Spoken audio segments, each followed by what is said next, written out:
आणि आमचे दोन्ही उपमुख्यमंत्री आणि महाराष्ट्राच्या विविध जिल्ह्यांची पालकमंत्र्यांची यादी जाहीर केली आणि त्या यादीमध्ये सिंधुदुर्ग जिल्ह्याचा पालकमंत्री म्हणून माझ्या सरकारच्या प्रमुखांनी आणि दोन्ही उपमुख्यमंत्र्यांनी आणि माझ्या पक्षाचे प्रदेशाध्यक्ष सन्मान्य बावनकुळे साहेब या सगळ्यांच्या सूचनेनुसार या जिल्ह्याचा पालकमंत्री म्हणून सिंधुदुर्ग जिल्ह्याचा पालकमंत्री म्हणून माझ्या खांद्यावर जबाबदारी दिलेली आहे। आणि आज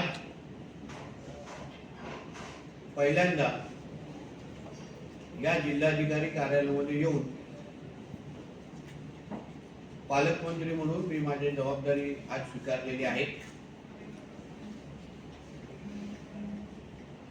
जिल्ह्याचे जिल्हाधिकारी असो आणि अन्य वरिष्ठ अधिकारी यांच्याशी प्राथमिक चर्चा आज झालेली आहे।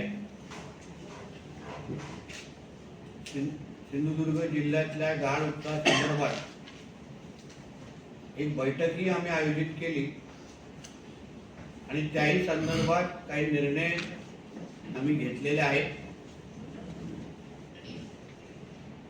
24 तारखेला त्या संदर्भात आम्ही परत एकदा बसून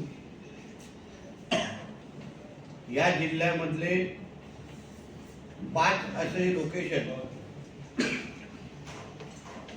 जे पूर परिस्थिती जेव्हा निर्माण होते तेव्हा त्या 5 ठिकाणी प्रामुख्याने पाणी भरतं असे आम्ही आयडेंटिफाय करायला सांगितलेले आहेत। 24 तारखेला माझ्या हातात ते 5 प्रामुख्याने यादी येईल आणि मग जिल्हा नियोजनातून उपलब्ध असलेला निधी त्या 5 लोकेशनला प्राधान्य क्रमांक देऊन आम्ही तिथे गाळ उपसण्याचा कार्यक्रम सुरू करणार आहोत। त्यानंतर अजून 5 घेणार आहोत, अजून 5 अशा पद्धतीने टप्प्याटप्प्याने प्राधान्यक्रम ठरवून गाळ उपसण्याचा कार्यक्रम जिल्हा प्रशासन म्हणून आम्ही सगळेजण हाती घेणार आहोत। त्या संदर्भातली पूर्ण माहिती एकदा 24 तारखेला आमच्याकडे यादी आल्यानंतर आपल्याला दिली जाईल। जिल्ह्याच्या असं सगळ्याच तालुक्यातून त्या पद्धतीची मागणी आणि निवेदनं माझ्याकडे आलेली आहेत। प्रत्येकाला न्याय दिला जाईल, कारण का गाळ उपसण्याचा कार्यक्रम हाती घेतल्यानंतर त्या तालुक्याला निश्चित पद्धतीने त्याचा फायदा होईल। आज एकंदरीत पहिला दिवस या जिल्ह्याच्या प्रशासनाशी चर्चा केल्यानंतर येणाऱ्या काही दिवसामध्ये कायदा आणि सुव्यवस्था संदर्भात 25 तारखेला मी माझी बैठक आयोजित केलेली आहे। प्रशासन, पोलीस खातं आणि सरकार आणि राजकीय व्यवस्था हे सगळे आम्ही जण एक दुसऱ्याला मदत कशी होईल,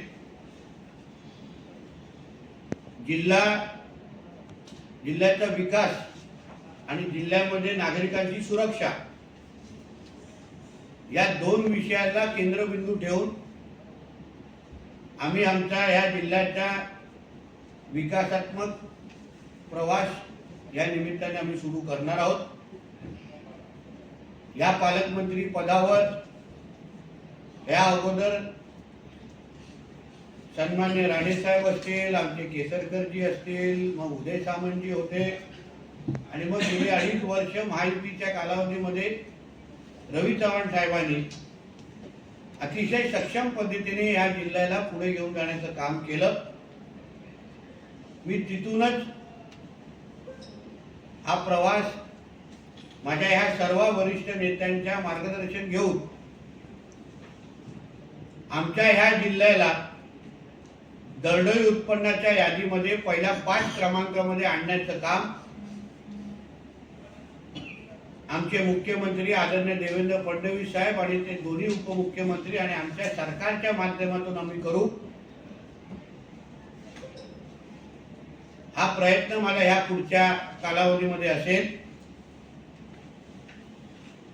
जिल्ह्याच्या प्रशासनामध्ये शिस्त आणण्याचं काम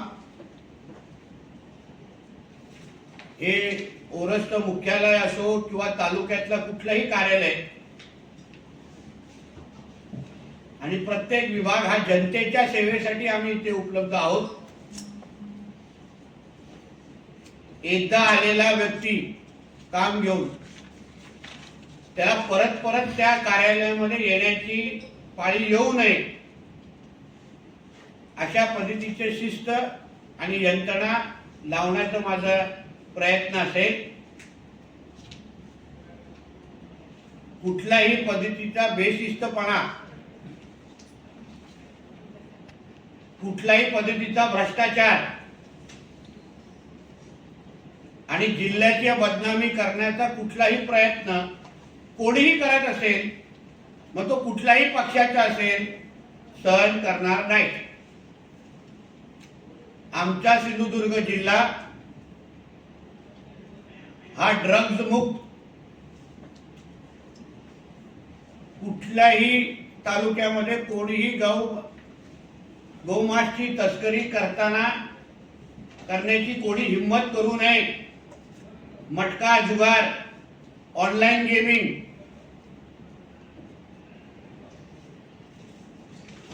व्यवसाय म्हणजे वैश्य व्यवसाय, या कुठल्याही प्रकारच्या अनधिकृत गोष्टी ज्याच्यामुळे समाज आणि सिंधुदुर्गाची बदनामी होईल इथे सहन होणार नाही. जे माझे हे पत्रकार परिषद ऐकत असतील त्यांनी आत्ताच आपल्या सगळ्या आशा गुंडाळल्या पाहिजेत. ड्रग्सच्या संदर्भात, बीफच्या संदर्भात कोणीही या जिल्ह्यामध्ये कुठल्याही प्रकारची मस्ती चालू ठेवली असेल त्यांनी माझी ही पत्रकार परिषद ऐकल्यानंतर तिकडल्या तिकडे आपल्या बॅगा विस्तारा गुंडाळाव्या. प्रत्येकापर्यंत आम्ही पोहोचण्याचं काम आम्ही करणार. पोलीस यंत्रणा 100% इथे वापरली जाणार. जे काही सडके आंबे आमच्या ह्या सिस्टम मध्ये असतील त्याच्यामुळे आमची सगळी प्रशासनाची कोण बदनामी करत असेल, कारण का या सगळ्या गोष्टी प्रशासनाच्या काही आतमधल्या मदतीशिवाय शक्य नाही. कोणतरी आतमधले आमचे सडके आंबे असतात जे त्या लोकांना मदत करतात आणि त्याच्यामुळे ही सगळी हिंमत वाढते. मी गेली 10 वर्ष विरोधी पक्षामध्ये राहिलेला कार्यकर्ता आहे. मला प्रत्येकाच्या नावासकट आम्ही सगळेजण त्या पद्धतीची माहिती बाहेर आणू शकतो. म्हणून प्रत्येकाने आपल्या आपल्या पद्धतीने दिलेली जबाबदारी एक जनतेच्या सेवक आहोत म्हणून ते पूर्ण करावी. कोणावरही अन्याय होणार नाही एवढी काळजी मी घेईन. पण जो कोण राज्याच्या विरोधात, जिल्ह्याच्या प्रतिमेच्या विरोधात कोणीही कुठल्याही पद्धतीचा कारभार इथे करायचा विचार पण करत असेल तर त्या ह्या पुढे सहन होणार नाही. म्हणून या पद्धतीचा पारदर्शक कारभार, लोकभूमक कारभार हे सरकार हिंदुत्वनी विचाराचा आहे आणि त्याच पद्धतीचा विचार हा कारभारामध्ये पण आम्ही दाखवू. इथे जे पण आपल्या सगळ्या ज्या शांत पद्धतीने कोण राहत असेल, जिल्ह्यामध्ये कायदा आणि सुव्यवस्था बिघडवण्याचा अधिकार कोणालाच नसणार.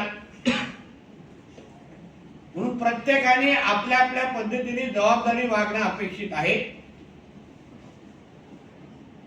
मी 10 वर्ष विरोधी पक्षामध्ये राहिलेलो आहे म्हणून विरोधी पक्षाच्या कार्यकर्त्यांना कसं वागवलं जातं याचा चांगला अनुभव मला आहे.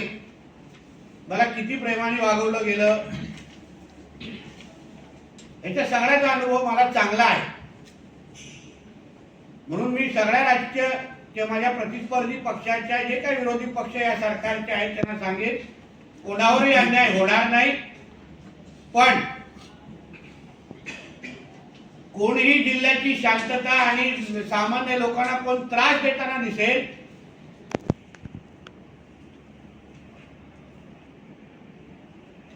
तर माझ्याबरोबर घडलेल्या घटना माझ्या नजरेसमोर आहेत. त्याच्यापेक्षाही चांगला अनुभव तुम्हाला देण्याचा प्रयत्न माझा असेल. या जिल्ह्याच्या प्रतिमेला कोणीही गालबोट लावता कामा नये. साक्षरतेमध्ये आपला जिल्हा फार पुढे होता आहे. सरकार म्हणून या जिल्ह्याच्या विकासासाठी ज्या काही निधीची अपेक्षा असेल ती जास्तीत जास्त निधी, जसा आपल्या रवी चव्हाण साहेबांनी गेल्या 2.5 वर्षाच्या कारकिर्दीमध्ये मोठ्या प्रमाणामध्ये निधी आपल्या जिल्ह्यामध्ये आणला, त्याच पद्धतीने याही पुढे देवेंद्रजींच्या सरकारच्या काळात पुढच्या 5 वर्षामध्ये जिल्ह्याच्या विकासाच्या दृष्टिकोनातून जे जी मदत लागेल, मग केंद्र असो राज्य असो, सगळ्या पद्धतीची मदत, सगळ्या पद्धतीच्या किंबहुना जास्तीत जास्त निधी आणण्याचा माझा प्रयत्न असेल. जिल्ह्याच्या विकासासंदर्भात निधी कमी पडून देणार नाही, एवढी जबाबदारी माझी असेल. पण माझ्यासाठी कायदा आणि सुव्यवस्था आणि जनतेची सुरक्षता, जिल्ह्यामध्ये माता भगिनींच्या, महिलांची लोकसंख्या आहे, जास्त आहे, कुठल्याही पद्धतीचं गालबोट आमच्या माता भगिनींच्या सुरक्षेच्या दृष्टिकोनातून लागता कामा नये. मटका, जुगार, अवैध दारू, मग ते कोणाच्याही पक्षाचे असतील, माझ्या स्वतःच्याही पक्षाचे असतील, तरी पण आम्ही काय करणार नाही. मला ह्या जिल्ह्यामध्ये कुठल्याही पद्धतीचे अवैध धंदे आम्ही चालवून देणार नाही. मग तो वाळू संदर्भात असो, काय नियमाला धरून करा, आम्हाला काही प्रॉब्लेम नाही. नियमामध्ये जे बसत असेल आम्ही तुमच्या बरोबर आहोत, पण नियम बाहेर काय विषय असेल तर त्याच्यावर कारवाई होणार.